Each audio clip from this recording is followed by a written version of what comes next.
Let's get started with our first news. Charles Oliveira says he will knock Ilia Topuria out. Yes, you heard that right. Out. The former lightweight champion is back, and he's coming with a message. The two are set to face off in what promises to be one of the most anticipated matchups in recent UFC history, UFC 317, where they will battle for the vacant lightweight title. This fight isn't just another main event, it's a clash of styles, of personalities, and of legacies. On one side, you have Oliveira, a finishing machine, one of the most dangerous submission artists in the history of the sport, who has also developed some serious striking power. And on the other side, you've got Ilia Topuria, an undefeated rising star, hungry to prove he belongs at the very top of the game. Speaking to Full Violence, Oliveira made his intentions crystal clear. He said, "It's a great fight. He's a great fighter, but I don't need to prove anything to anyone about who I am. This fight came at a huge opportunity. I will knock this guy out. That's for real. These aren't just words." When Charles Oliveira says he's going to knock someone out, you'd better believe he means it. He's no stranger to adversity. He's been doubted, he's been counted out, and he's come back stronger every time. He's fought killers in the lightweight division and walked through fire to get where he is today. The man has over 30 professional wins, with the majority of those coming by way of finish. That is not a stat you can ignore. But why is this fight so personal for Oliveira? Because he's been chasing redemption. After losing his title to Islam Makhachev, many people started questioning whether his run at the top was a fluke, whether he could truly hang with the new generation of contenders. But Oliveira has stayed focused. He came back, dominated Beneil Dariush, and now he's got a shot at reclaiming what he believes is rightfully his, the lightweight crown. And now, standing in his way is Topuria, a fighter that many believe could be the next big thing, but Oliveira doesn't see him as the future. He sees him as just another man standing in front of destiny, and he's not looking to go 5 rounds. He's not trying to play it safe. He's not interested in edging out a decision. He's coming for the finish. He's coming to make a statement. This isn't just about gold. It's about legacy. It's about showing the world that Oliveira is still one of the baddest men on the planet. And come UFC 317, he plans to do just that. So get ready, because if Oliveira keeps his word, Ilia Topuria is going to sleep. Now, moving on to something totally unexpected, Khabib Nurmagomedov has just unveiled his brand new training center,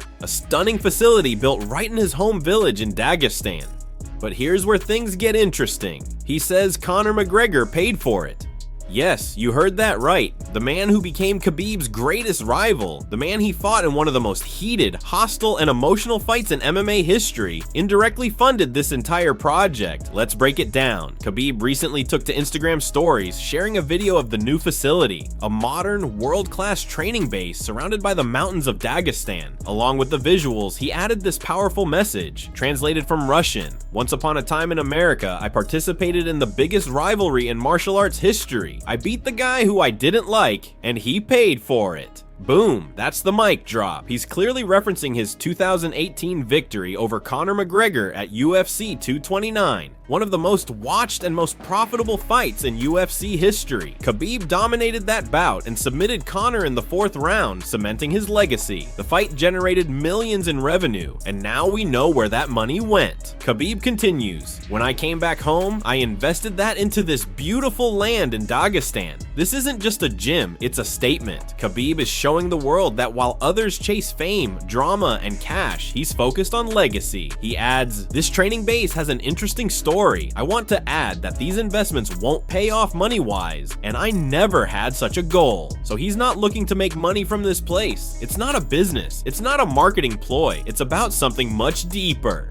"My goal was different. The MMA community is growing, and this is just the beginning." That last line hits hard. Khabib isn't just building fighters, he's building a movement. This gym represents a long-term vision, one where Dagestan continues to rise as an MMA powerhouse, producing disciplined, humble, and dominant athletes. It's about giving back to the community that shaped him. It's about creating opportunities for the next generation.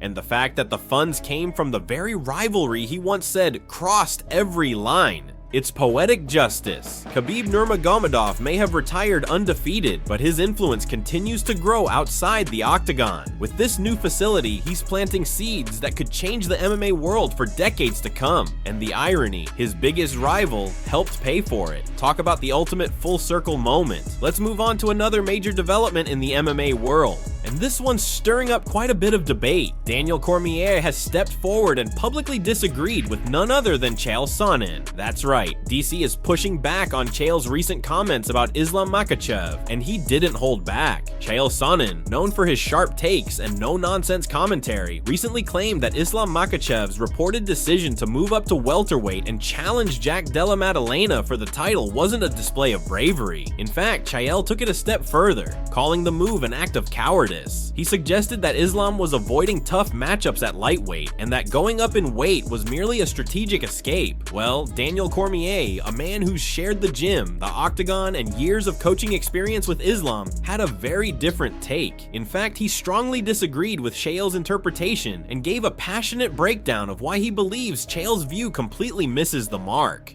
DC stated, "Here's where I disagree with Chael. He's had his eyes on 170. This isn't something new that Makhachev was talking about. And how about the fact that people constantly call Islam, they call me or anyone who cuts weight, bullies? What about now? He's going up in weight and he's gonna fight in a division that most people say is actually more suited for his size. How is that not doing exactly what people have been asking for years?" Cormier went on to point out the hypocrisy in the criticism. For a long time, critics argued that Islam's dominance at 155 was due to a size advantage, that he was only winning because he cut massive weight to fight smaller opponents. Now that he's taking the risk and moving up to face bigger, stronger, and equally dangerous opponents, suddenly it's being labeled as cowardice. DC emphasized the quality of the opponent as well. Jack Della Maddalena is as tough as they come. He's one of the most talented fighters in the UFC today. Islam's not going up to fight just anybody. He's going up to face a killer. And let's not forget, Jack just beat a guy that Chael himself admitted he wouldn't want to fight. Someone Jack beat convincingly. And that opponent had a similar wrestling pedigree to Islam. Daniel concluded his argument by stating that this move takes serious courage. To step out of your comfort zone, to move up in weight and fight an elite, dangerous striker like Jack, that's not cowardice. That's exactly what fighters are supposed to do. Test themselves, evolve, and chase greatness. That's why I respectfully disagree with my boy Chael. DC finished. So what do you think? Is Islam dodging challenges at lightweight, or is he stepping up to prove he can hang with the best at 170? Either way, the conversation just got a lot more interesting. Now to something hot off the press. New training footage of Islam Makhachev has just surfaced on social media, and it's got the MMA world buzzing. This isn't just your everyday training clip. It comes at a very crucial time, as Islam prepares for a potential move to the welterweight division. And let me tell you, fans were quick to notice something important. Islam already looks bigger, stronger, and more physically suited for 170 pounds. It didn't take long for the video to spark debate in the comment sections across platforms. Fans and analysts alike are speculating, is this the official sign that Islam is making the leap up in weight class? And does he look ready to take on the likes of Jack Della Maddalena and other killers at welterweight? Let me know what you think. Does Islam look like a future threat at 17? Oh, is this the right move for his career? Or should he stick to dominating at lightweight? But folks, that's not where the story ends. There's more. Islam has also fired back in a very direct and bold way at Chael Sonnen's recent controversial comments. If you missed it, Chael had labeled Islam's move to welterweight as an act of cowardice, not courage, saying that it was a way to avoid tough fights at lightweight and chase easier opportunities.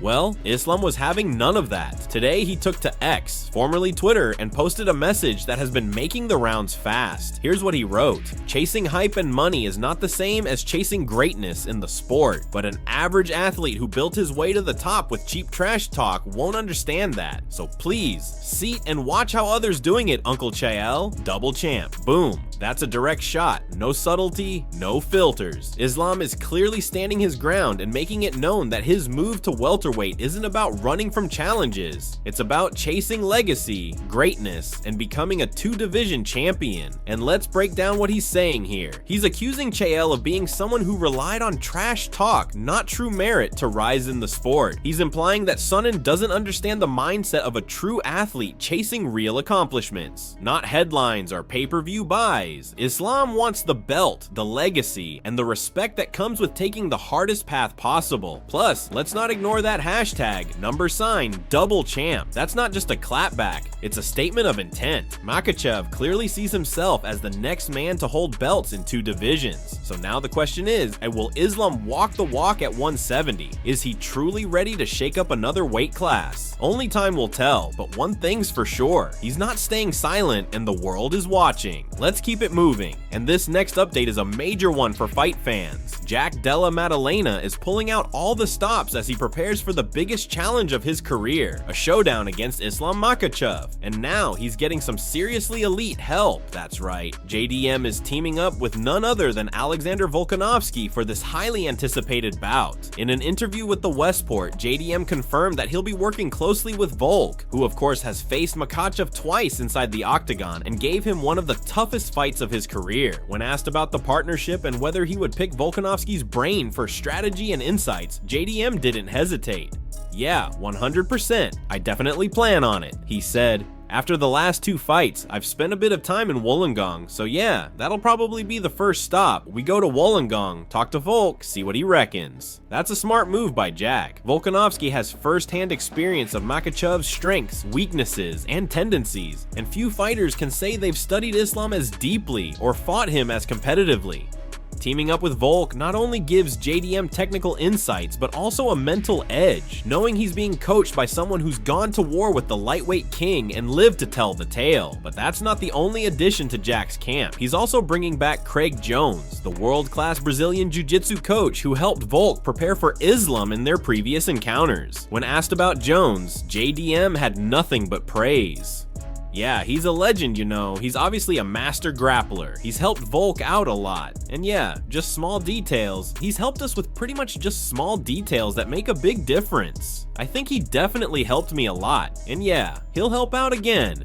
Jones is a tactical genius when it comes to grappling defense, an area where fighters often struggle against Makhachev's relentless ground game. According to JDM, Jones was instrumental in helping Vulcganowski neutralize Islam's strongest weapon, his wrestling and control. That first fight, many believe, was the blueprint for how to survive and even thrive against Makhachev's suffocating style. He's prepared for Islam twice, helped Volk out. I believe that first fight really helped to stifle his strong suit, which is the grappling. So, we'll be using Craig again. With Vulcganowski's experience and Craig Jones's technical expertise, Jack Della Maddalena is assembling a dangerous, intelligent, and well-prepared camp. He's not just looking to show up, he's planning to shock the world. So what do you think? Will the addition of Vulcganowski and Craig Jones give JDM the tools he needs to dethrone Islam Makhachev? Or is the challenge too great, even with the best minds in his corner? Let us know your thoughts in the comments. This fight just got even more interesting, and now the MMA community is in an uproar, with fans and pundits alike demanding that Jon Jones be stripped of his heavyweight title following some eyebrow-raising posts that surfaced on X earlier this week. It all started when a fan asked Jon directly, "How does it feel to be retired?" Instead of shutting the conversation down or confirming any upcoming plans, Jon gave a very Jon Jones answer. He responded, "I don't know if I want to call it retired. I feel like I'll always have an ability to pop out and show them. I've had many breaks throughout my career. My identity outside of fighting is well intact. I'm genuinely enjoying life. I'm growing in different ways." The user then replied, "Enjoying life is all that matters at the end of the day." Jon agreed, saying simply, 100%. But if Jones thought the conversation would end on a peaceful note, he was mistaken. The top replies underneath his post were far from supportive. One of the most liked comments read, "Stop holding the belt hostage. Give up your title so that Aspinall can fight for it with someone else. Just vacate, old man." Another user added bluntly, "Strip him. What are they waiting for?" It didn't stop there. A petition even began making the rounds on social media demanding that the UFC strip this mother. A clear expression of frustration that the title picture in the heavyweight division has come to a standstill. UFC President Dana White and MMA journalist Luke Thomas were tagged repeatedly in these posts. Luke Thomas responded by reposting a sharp comment that read, "When Georges St. Pierre started talking like this, they stripped the belt off him that night. Even Ariel Helwani couldn't resist chiming in, sarcastically referring to Jones again as Johnny Meat, and adding, "Another day, another post from Johnny Meat." At this point, he said it without saying it, nearly 1,000,000 times. It's time to move on. Let's get Tom a fight. And many agree. If Jon Jones had officially retired after beating Stipe Miocic back in November, none of this current chaos would be happening. But the title remains in limbo, and rising star Tom Aspinall continues to wait. On Demetrius Johnson's podcast, Aspinall recently opened up about how mentally draining this has been.